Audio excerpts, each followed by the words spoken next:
It's considered the toughest course in the Army. It gives soldiers the chance to do everything they join for. The ultimate gut check. 3, 7, go! Today on Truth, Duty, Valor, Pathfinders.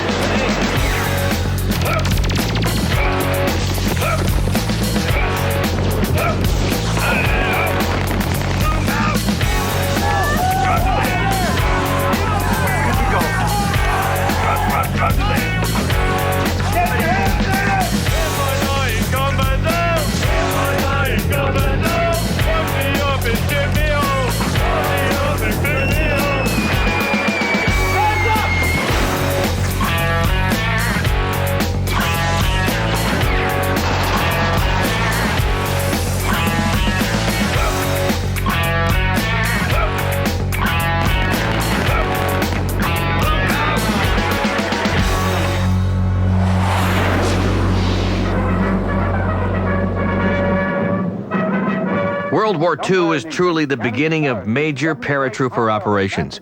Combat leaders realized the incredible value of bringing the fight to the enemy via covert air insertions. However, the British quickly learned that airborne troops needed guidance and intelligence from forces on the ground, well before the intended paratrooper attack. From this need was born a specialized unit known as Pathfinders. Highly trained, motivated, and deadly, small teams of Pathfinders were inserted ahead of main Allied air assaults in Sicily, France, Holland, and even Germany. They were incredibly successful. In the post-Second World War years, the need for Pathfinders became even more important as the use of helicopter assaults, commonly referred to as air cavalry, became commonplace during conflicts in Korea, Vietnam, and more recently, Afghanistan. The selection, survey, and control of landing zones for helicopters is critical to battlefield troop movements, resupply, and even casualty evacuations. Canada runs an annual Pathfinder course at the Canadian Parachute Centre in Trenton, Ontario.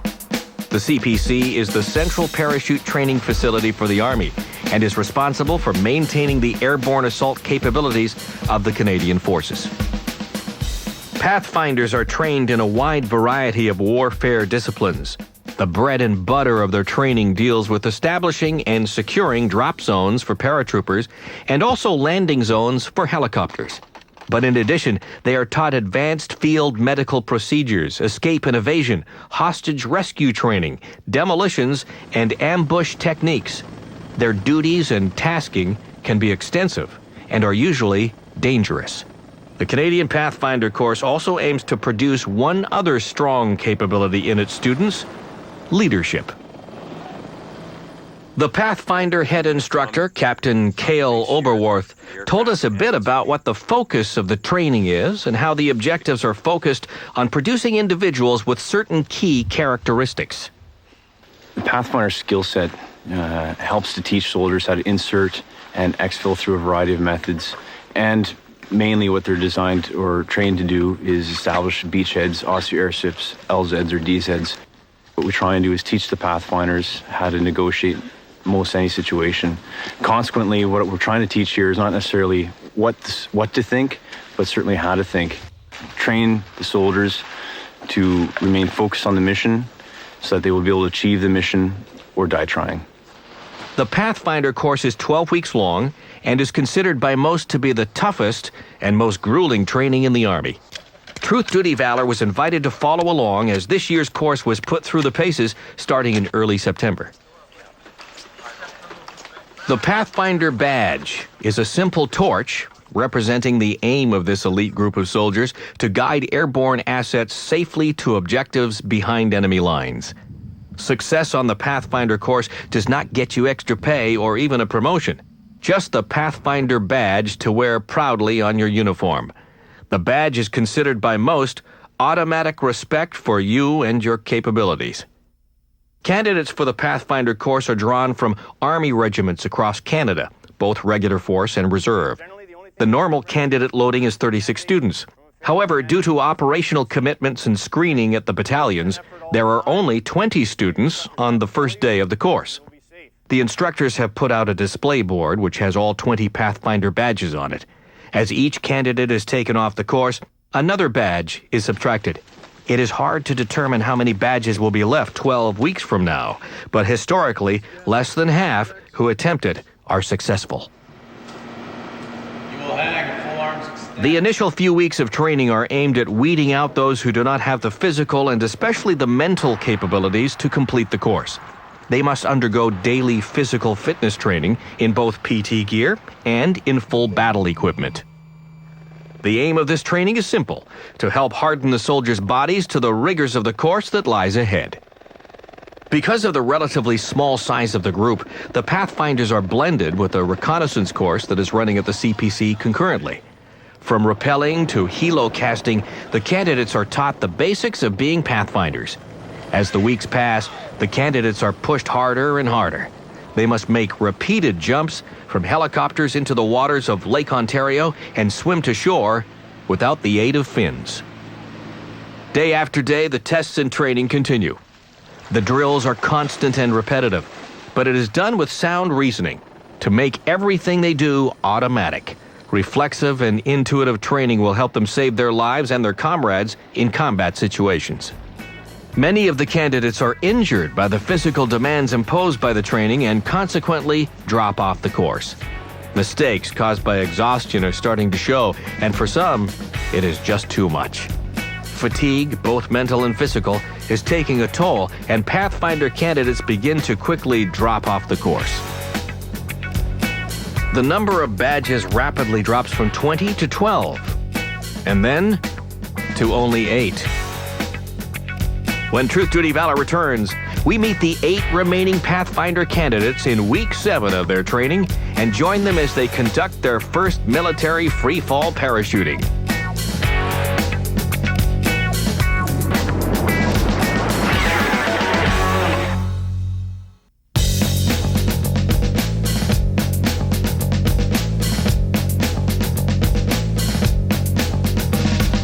After 7 weeks of intensive training, there are now only 8 Pathfinders left on the course. Their schedules are jam-packed for virtually 24 hours a day. From learning combat team tactics to planning detailed missions, these students are put to the test. One of the key aspects of their training is learning to safely conduct military free-fall parachuting. With a 100-pound rucksack and weapon, at night. Initially, they're given basic training on free-falling during the day without weapons or heavy equipment. We join the remaining 8 Pathfinder candidates as they prepare for their first mission later that day. Because of the nature of their assignments in the Army, some Pathfinders cannot be identified by full names, and for one candidate, we must not show his face due to security concerns. Free-fallers, it's much better to employ in hostile ground because it's harder to detect than static line because they fly so low, and it's not a steerable canopy. So under canopy, there isn't really too much you can do in static line jumping, but in free fall you can steer and you can fly yourself in. So it's and you're higher up, so it's harder for somebody, the naked eye, to look up and see a jumper. So it's definitely better. What happens here right now is I count how many jumpers are in the air, and I already know how many should be in the air. Okay. So I count the jumpers. I make sure the parachutes are all open and nobody has a problem. And what they do now is they have to check to make sure their canopy is good to go. So what they'll do is they'll stare it a couple times. They'll flare to make sure their canopy is good to go for when they land. And then after that, what they'll do is they'll look for the IP itself. So I have to give them a couple minutes so they can orientate themselves to the ground and check their chute. Guys, one, this DJ controller, say again, over.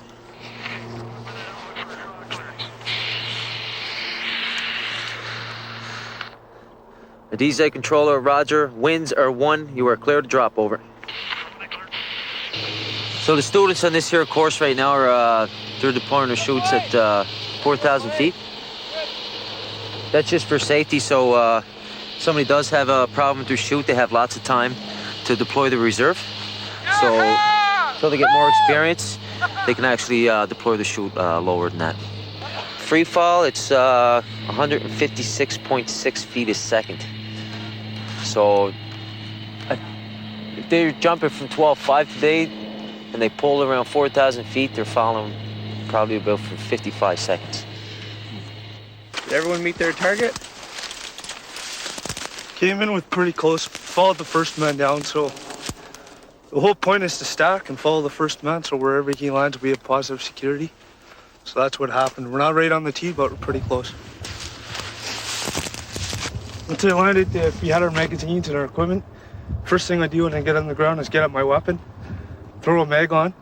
In fire teams, we do security for each other while we packed up our chutes and moved to the RV. From there, we de-rig the rest of our kit, making sure that we have at least one man covering while the other man de-rigs. Jumping take a lot of energy out of you? It does at the end of the day. After 5 jumps, you feel bagged, but start doing something again and you're good to go. It's just adrenaline and adrenaline, adrenaline, adrenaline, adrenaline, and stop.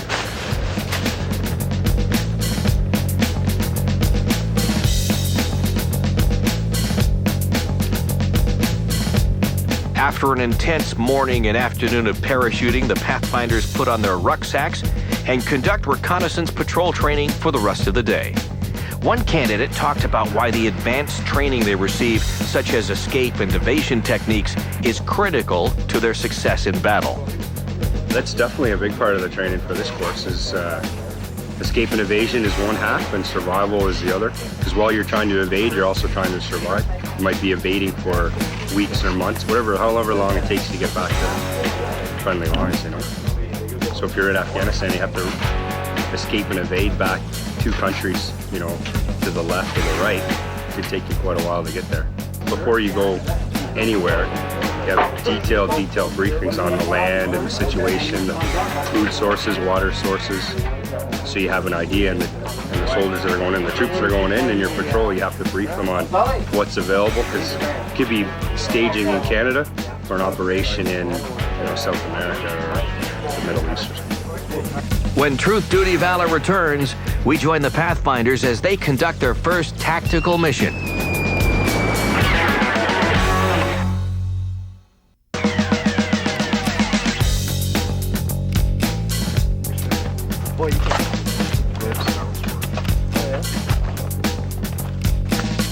After an early start and full day of free-fall parachute jumps, the Pathfinders have just a few minutes to prepare their gear for a late-day mission. They still don't know what lies ahead, but the commander for the day, Matt, is being given orders for a new mission. Currently, we're located in Frankfurt, okay, which is located up here with respect to the map. Okay, map is generally oriented to the north. Your objectives for today is going to be a free fall descent onto this location here. Okay, with the intent of establishing a free fall drop zone for a fallen force in this area here. They're commencing with battle procedure for the mission as it was given by the course staff. So patrol commander is going to begin formulating his plan, and he's going to go through his steps of battle procedure. The 2IC, the Canada 2IC, is going to try and implement as much concurrent activity as he can from the onset of the receipt of the orders, the warning order, so that he can prepare the men and equipment for the mission that they've been given in as efficient a manner as possible.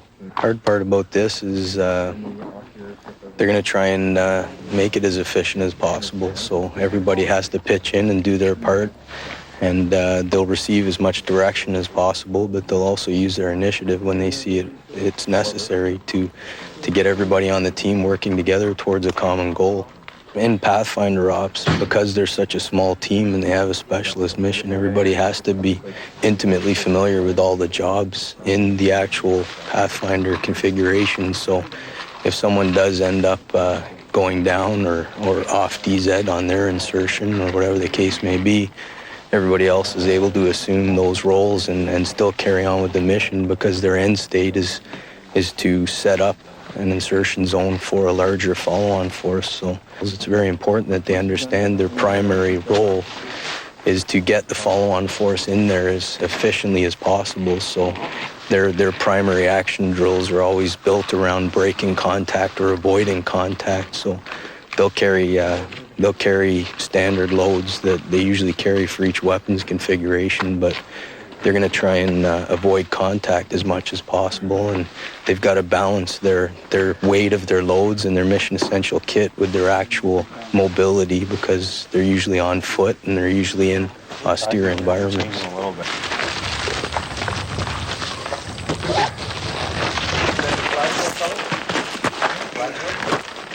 While the leaders prepare the plan, the Pathfinder team gets camouflaged and ready.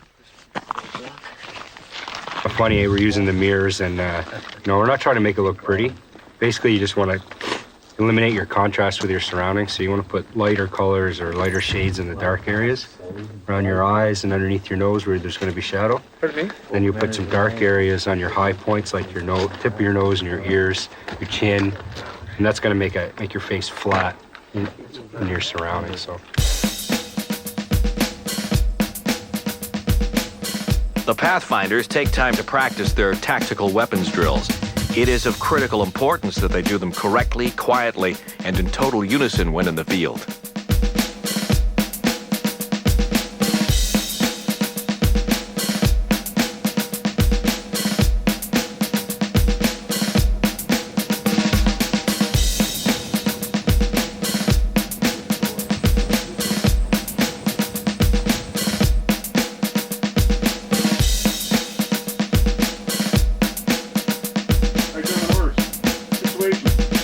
Matt is giving a detailed briefing to the team. Each minute detail is covered, from identifying duties to backup plans. They're all covered. Even though they're fatigued and hungry, they listen attentively. The plan tonight is to do an air insertion and set up a drop zone for follow-on paratrooper forces. There is always a member of the instructing staff listening and assessing everyone. Well, I mean, it's not designed to be carried at all, so like this. You know, in free fall, it won't matter. It doesn't matter if it's 200 pounds, you're just falling with it, but right now it's quite awkward. And it's pulling a lot on my shoulders, so it's hard to tell if I can do my drills properly, like an arm. Though they seem confident, the soldiers' nervous smiles betray the fact that they are anxious and perhaps just a little scared about what comes next. This is their first free-fall jump with full combat rucksacks and weapons. Each of them will have well over 100 pounds of gear hanging on their body when they jump out of the aircraft. All their training and drills must be exact to ensure their safety and that of their comrades.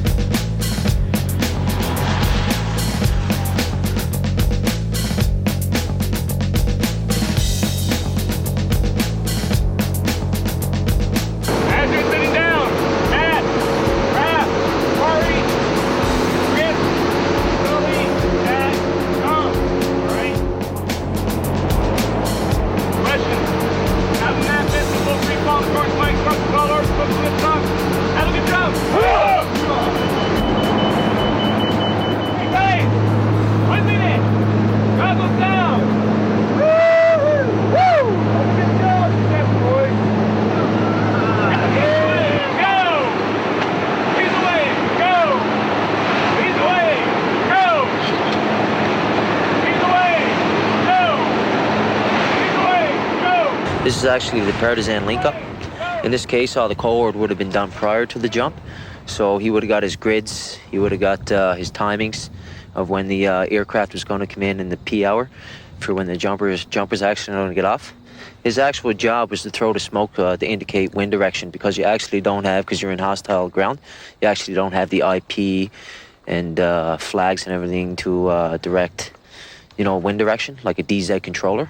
So in this case, the cohort was done before the jump, and the partisan link-up was actually throwing smoke to indicate wind. So as soon as the jumpers get on the ground, the partisan would technically take off, and the jumpers would then go to a DZ RV. And there they'll, after that, they'll just carry out with the mission. There's no actual link-up with the partisan on the ground in this case. Corey, how you doing? Tired. Extremely. It's a lot of weight. How'd that first jump go? It's pretty good free fall, short. We were pretty scattered. So It's kind of hard to get a good formation. But, all in all, I think it was all right. This rucksack is extremely heavy. Especially there's everything in this bag. My webbing, the ruck, and then that freaking chute. It's a lot of weight. A lot of weight. Get our rucksack stripped down. Get the sarpels off. Get kitted up again. And we're heading out to the DZ or to establish the drop zone. So this could be pretty fast and furious because we're behind time.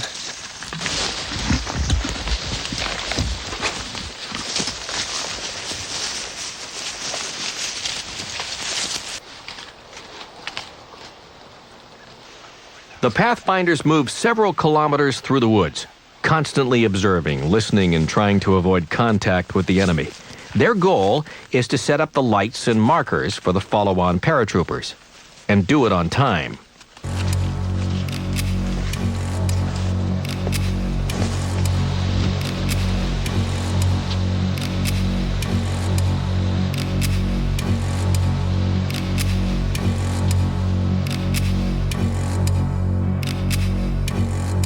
Right now we're at a crash DZ.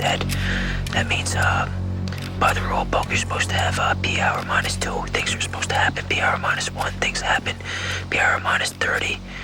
That's things are supposed to happen. But now that we're cut it short of time, it's called what a crash DZ. So we forget about all that.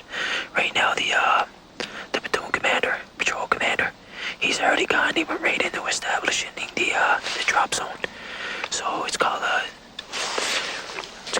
the crash DZ. So that's what's happening right now. Everything's set up, moving very quickly. And right now, the guys are setting up the IP. Security should be in place. The RV for the follow-on force is being set up right now. And everything's happening really fast. That's what's going on right now. Yeah, it's very common for us to have communication problems, but we always have a backup plan. Backup radios.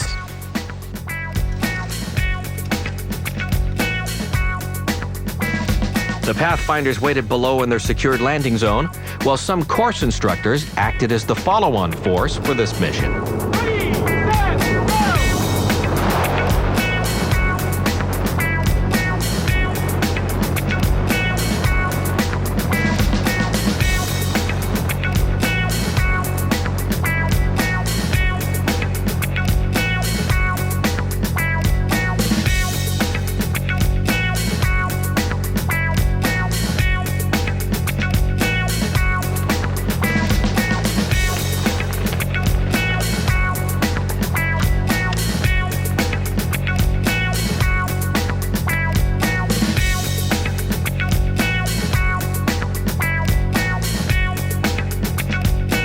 There was a few hiccups. We started running out of time because we didn't get on the ground until now, probably 45 minutes later than we wanted to. So that compressed all of our timings for the setup. Markers are out, and the follow-on section came in, hit their drop zone. So the mission's so far accomplished. If we can get out of here without getting compromised, we'll be good to go. When Truth Duty Valor returns, the Pathfinder candidates prepare for one of the most dangerous activities they must conduct: free-fall parachuting at night. Pain is temporary, pride is forever.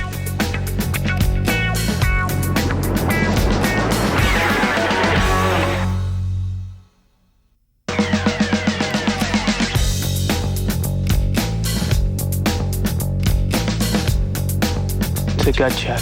I've been here for quite some time now, and I'm not about to go home early, I'll tell you that much. Key to the operational capabilities of Pathfinders is their ability to safely jump with full combat loads at night.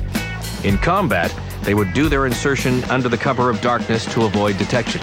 Usually, this nighttime freefall jump is done from a height of 12,500 feet.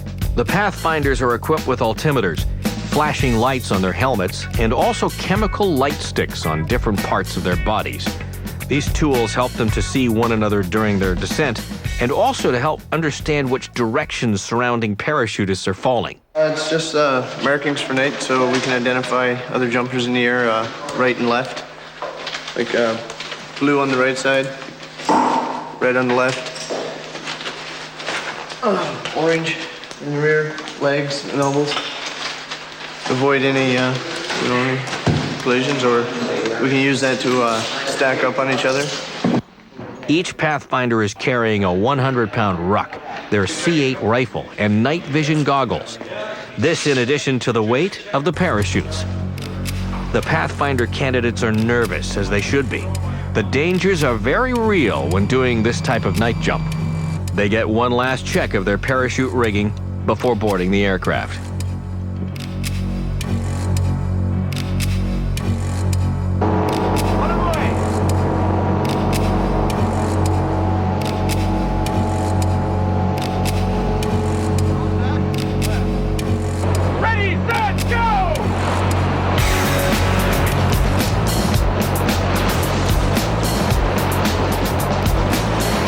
As the Pathfinders descend through the chilly darkness, the landing zone controller lights a marker that is in the shape of the letter T. This gives the parachutist a visual reference for their landing and also indicates the direction of the wind on the ground.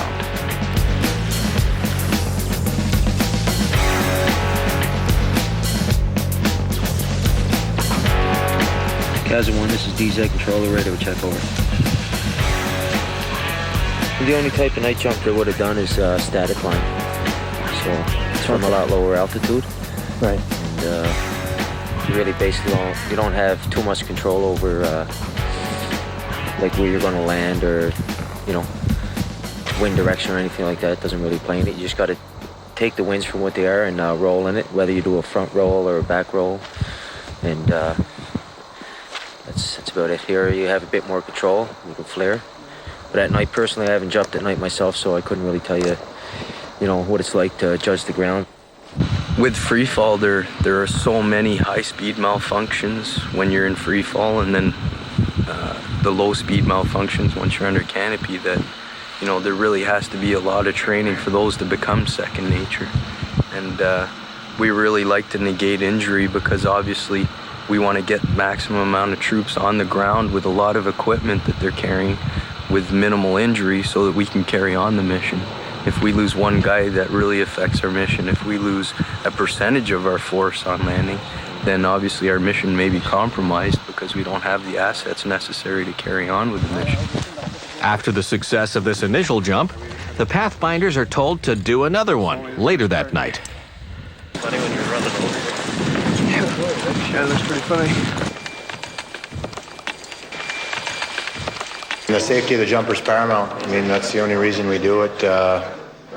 They get 3 checks, before they even jump out of the aircraft. So again, with all the equipment they wear, with nighttime being a factor, those checks, it's all about their safety, and our record speaks for itself. There hasn't been, any casualties due to equipment malfunctions. It hasn't been ever a canopy error. It's been pilot errors and jumper errors, but never anything to do with the actual equipment. We make sure that the chutes are not mistreated, that there are enough chutes for the jumpers to jump, and that they are put on when they don their parachutes. We're the initial check to make sure that the chute's in A1 condition and it's donned correctly for the jumper safety. You guys in here, all right? Then the jump masters take over and make sure that they're safe to exit the aircraft. And I gotta start my checks right now. I gotta go.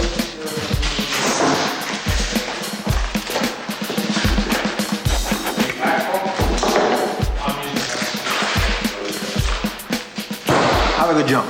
It is time for the Pathfinders to do their second jump of the night. This training will become routine for them until they're all fully qualified as military free-fall parachutists.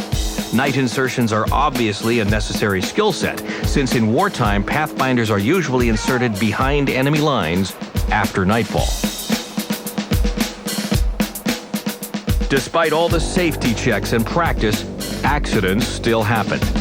2 of the parachutes became entwined during their descent, leading to hard landings for the soldiers. 2 Pathfinders were both seriously injured by this accident, but thankfully were still alive. They carried out the appropriate drills upon realizing the problem, and this unquestionably saved their lives. There's 2 guys down. Everybody did what they were supposed to do.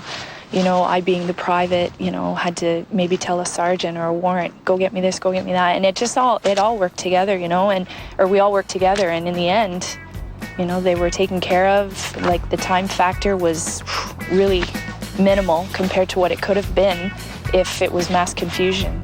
Because of the accident, our group of Pathfinder candidates has been reduced from 8 to 6.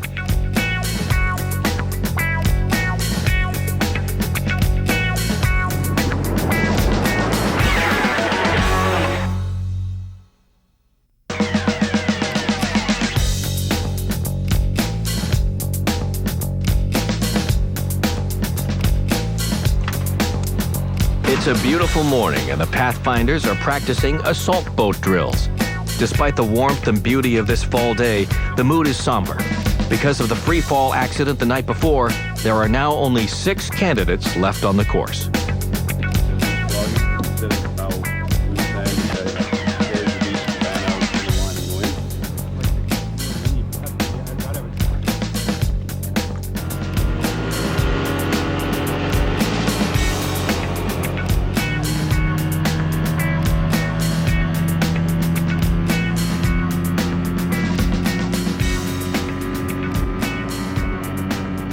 The drills they are practicing are a combination of leapfrog tactics, which are commonly used by waterborne military insertion forces, such as the U.S. Navy SEALs. The key to this type of coordinated assault boat work is to come in fast and always keep weapons trained on the shoreline, should contact be made with the enemy.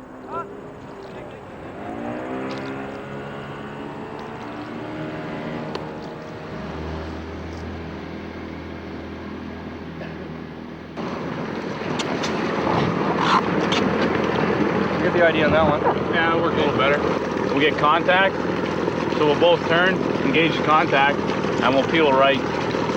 So obviously that'd have to be on radio. So we'll be approaching the beach at echelon left, we'll be on the left. Yep. The Pathfinders take turns controlling the leapfrogs and conduct both fast attack and stealth maneuvers. First of all, we're doing a leapfrog.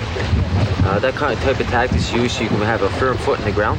So one boat moves up, provides cover while the other boat moves up. And then the boat that's moving up will stop and provide cover for the other boat. And you do that all the way up. It's called leapfrogging. Just so you have a firm foot in the ground, just in case we come under contact.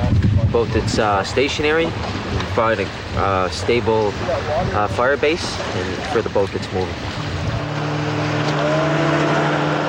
Because we're a narrow beachhead, his team covered while we went. After several hours of training, the instructors take them ashore for a quick debrief and discussion of what was learned.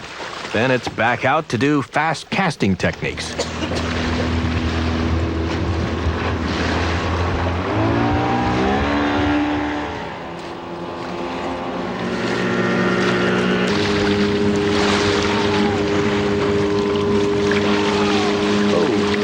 When soldiers roll off the side of a boat, it is known as fast casting. At night, the enemy would hear a boat passing by, but would not realize that a Pathfinder team had just inserted into the water and were swimming ashore under the cover of darkness.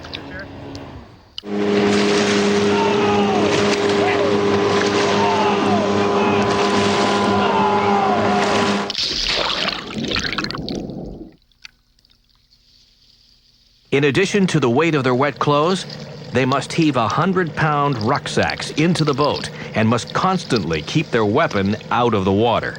All these physical requirements help you to understand why Pathfinders must be in top condition in order to succeed on the course. After several fast cast runs, the Pathfinders now do a stealth mode insertion. This is the most typical mode of insertion they would do under combat conditions.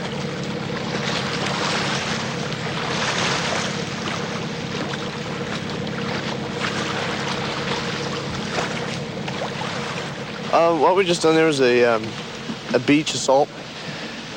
We'd be inserted by boat, and we'd get as close as we can to the shore without being hurt. Then we'd insert into the water, rucksacks for a surface swim. Nice, slow, tactical, quiet. And we'd move into the beach. Security on our flanks. Come in nice and slow. in teams. Just start de-rigging our kit, taking your fins off, prepping yourself for your water to land transition, and transition onto the land, secure it, get everybody else up, move up in a fire position, and get ready to carry on with your mission. It's just a rush. Your adrenaline's pumping. It's a little chilly, but you don't even notice it. It's not something you do every day. It's not conventional means of insertion. So it's pretty cool. Yes, it was fun. It's always fun doing training for this kind of stuff because you don't get to do it too often back in your battalion. So courses like this and, a couple times a year, if you're lucky, back in the battalion, you get to do stuff like this. On this here course, it's, guys get pretty pumped up and excited to do stuff like this because just basically you don't get to do it too often. Their water insertion drill's complete. The Pathfinders head off to get ready for more training, and they have to face their first night jumps since the accident.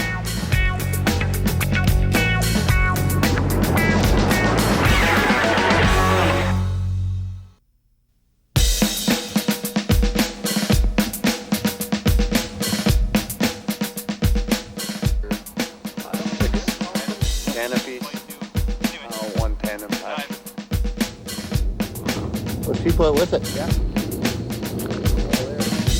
It's been a couple of days since the tragic parachute accident. The instructors at the CPC want to get the Pathfinders back into the saddle. They warmed them up with some day jumps in preparation for another night mission. The Pathfinders are all confident and ready to get on with the course. Key for us isn't to hit some target on a baseball field. It's to land all together so we can be a defensive unit and fight our way out of wherever we need to be. And as a front man on the stack, I lead that in, and I missed our target area by 200 meters, so it was pretty weak. But you guys all came in together, that's key. Yeah, we all landed together down the end there, so that's what matters. As long as we're tight, we're in a good defensive posture, we can fight our way out of a hot DZ. Oh, it was great. Really good jump. Everything came together. What was it like jumping on the cell when you had a target? Yeah, it was kind of hard to catch. That thing was falling fast. So we just went into a delta, which is it's a position where you streamline your body basically, increase speed, increase your rate of descent, just to catch up to a target. So done that for most of the dive, and yeah, it was fun. It was awesome. As far as we know, we have 2 more night jumps. Full equipment. So should be interesting. Should be good. Mass exit. High speed, low drag. Any concerns or fears? No, none. Rock solid? Good to go.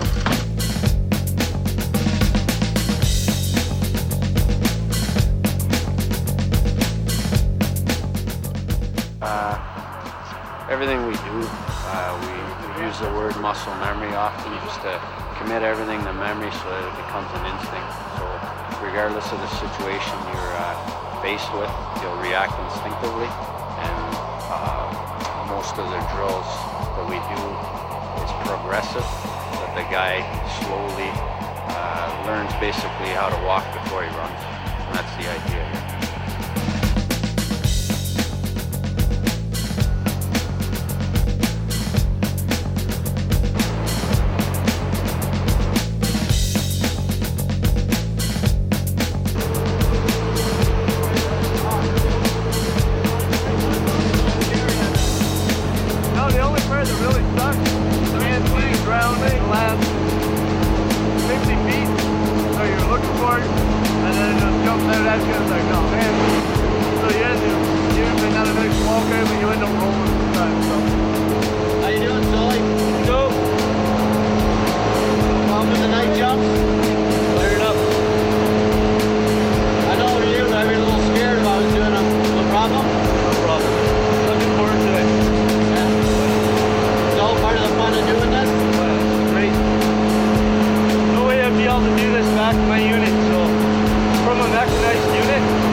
How was that jump? It was a good jump. Somebody pulled pretty close to me though. The guy in front of me, he wasn't able to keep his heading. So he ended up right below me. So at 5,000, I turned and tracked away from his line, but he was coming back the other way. And he pulled, and I watched him go right up. Wow. A little early as well. So, but I mean, we're still doing everyone's doing their job, which is what we were, pulling at pretty much the same altitude and keeping track of where they are, then it's pretty safe. It's a potential every night that you can have mid-air collisions, but that's why we have rules, same way aircraft and, you know, people that drive cars. Same idea, just have to do it right. Everything up there happens pretty fast, so you gotta be paying attention to what you're doing. You can't just enjoy the ride. The Pathfinder candidates prepare to tackle the next phase of this grueling course. Stay with us to see what the instructors have planned.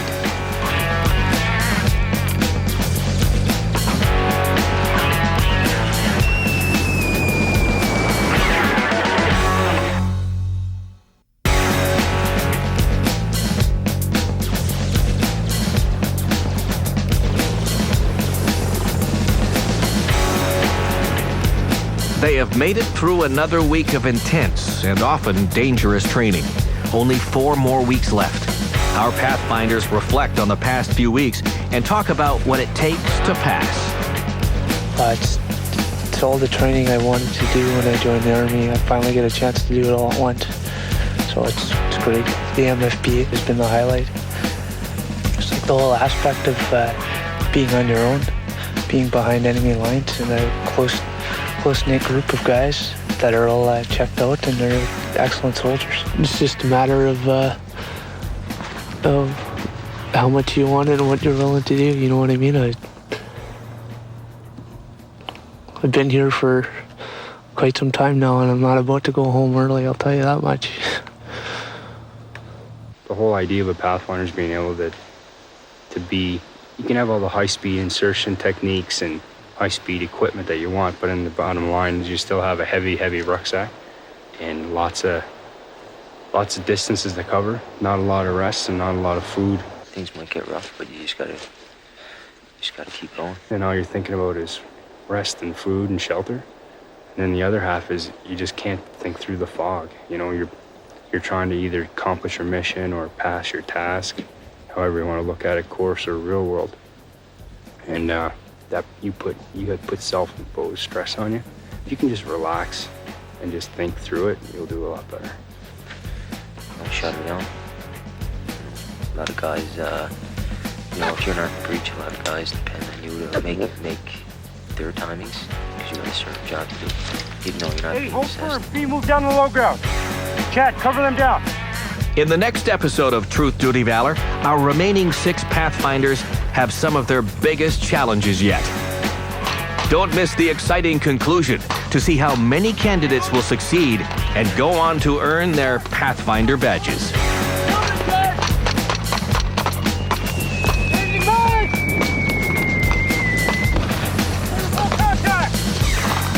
Chad, you good?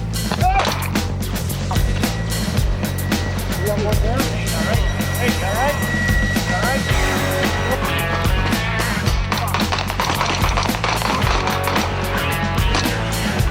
Don't see it.